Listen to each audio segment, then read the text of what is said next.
Hey, it's Niamh, and in this video I'm going to share with you my stay-at-home mom routine that helps create more freedom as well as structure for my family. Stay tuned.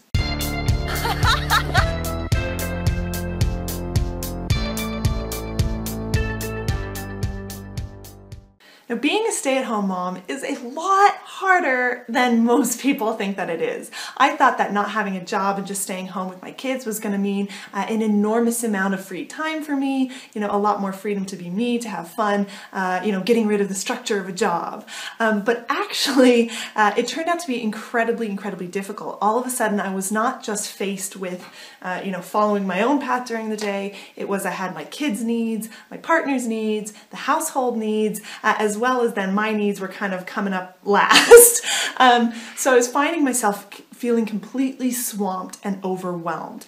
And this was until I sort of realized that if I had a sort of stay-at-home mom routine, then I could create a little bit of structure. Now, the amazing thing about structure is structure provides freedom, because when you know when different aspects of your life are being taken care of, it means that your free time is genuinely free. So I'm going to give you a few ways to help you create your routine. Understanding that everyone's family is different and everyone's family's needs are different. None of us, no stay-at-home mom is ever going to have the exact same routine as another stay-at-home mom. So I'm going to give you some kind of basic principles on which to create your routine to help you create both structure and freedom for yourself. Now, in order to create this, you're going to want to have 3 different types of moments within your routine. So I have my daily routine moments, I have my daily free moments, and then I have my weekly tasks, which allow the free moments to stay free. So when you're talking about your daily routine moments, these are the points in your day where routine helps them go more smoothly, helps your kids to have that reassurance of kind of knowing what's coming next, knowing what's happening. It's also going to help you to move a little more quickly, because what I found in my family is that having the routine means the kids cooperate a lot more. They know what's happening during these times, and so they go ahead and follow the routine. So daily routine moments would be like your morning routine, your lunchtime routine, your nap time routine, your bedtime routine, your dinner time routine. So these are the things that are quite structured. So for example, in the morning for me, I get up, I get the kids up, I give them breakfast, I turn on the coffee pot, I make my breakfast while the coffee is going. Then I eat my breakfast, have the coffee. By then the kids are done with breakfast. Then Tristan goes to the toilet and gets dressed. Then Darcy goes to the toilet and gets dressed. Then at that point they sit and wait for me while I go get dressed, and then we're all ready to go, and bam, we get in the car. And it goes the same way every single morning while we're getting ready for school. Now they're really comfortable, so they know the second I say, okay, now it's time for Tristan to go get ready, now it's time for Darcy to go get ready, they run and do it because it's what they do every single day. So it gives them structure, it gives me structure. I know that I've got enough time for everything that needs to happen in the morning, plus a little bit of a buffer in case there's any morning crazies or someone wakes up with a wet bed and needs a shower, the crazy things that can happen. There's a little bit of time built in, which if no crazy things happen, is just sort of me drinking my coffee a little more slowly. So you find that having those structured moments give your kids that reassurance and give you the reassurance of knowing what's happening next.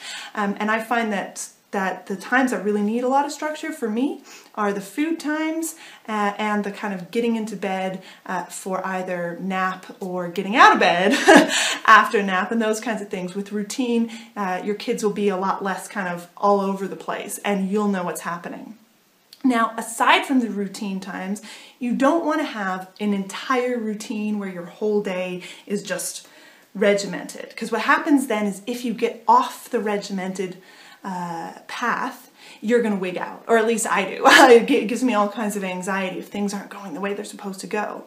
That's why I only have these particular moments where there's a structured routine, and then the rest of it is sort of free. So, after dinner, the kids know to put their plates back, they know they get their juice and they sit down and they know what's happening, but then there comes a point where after they finish their juice, where they go, now the rest of the day is a mystery, and it gives room for them to be creative, and it gives room for me to feel really good about, playing with them. Or sometimes, if they're kind of happy off on their own, I might, go have a chat on Facebook with a friend, so this time is a lot more free, both for the kids and for me, and it gives a lot of room for creativity and that feeling of freedom, that feeling that everything isn't just on top of us all the time.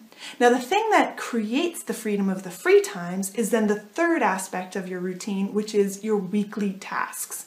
So say if I'm, getting into that evening time and I look around and I go, this floor could really use a Hoover or a vacuum. The windows really need to be washed. This needs to be done. That needs to be done. There's always something to be done. When you're a stay-at-home mom, the list of things to do is endless. You literally could run around all day and never run out of things to do.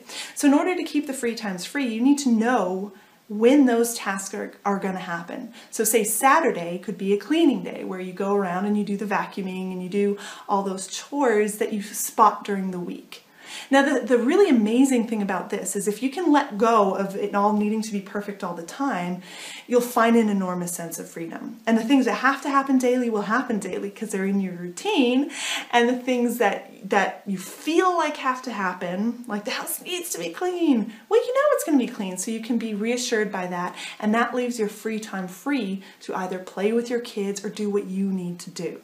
So using this kind of routine can give you an enormous amount of freedom, but it can also give you the reassurance of having a routine where your kids feel comfortable, they know what's happening, you know what's happening, your partner probably knows what's happening, so everyone is pretty clear. Then everyone can sort of relax into the routine with the free time to also be themselves. So use those three tenets in order to create your routine. Have your daily routine moments, your daily free moments, and the weekly tasks that keep the free moments free. So I hope this stay-at-home mom routine helps you to create a routine that gives you structure and freedom in your life. Make sure to subscribe to the channel, and I will see you in the next video.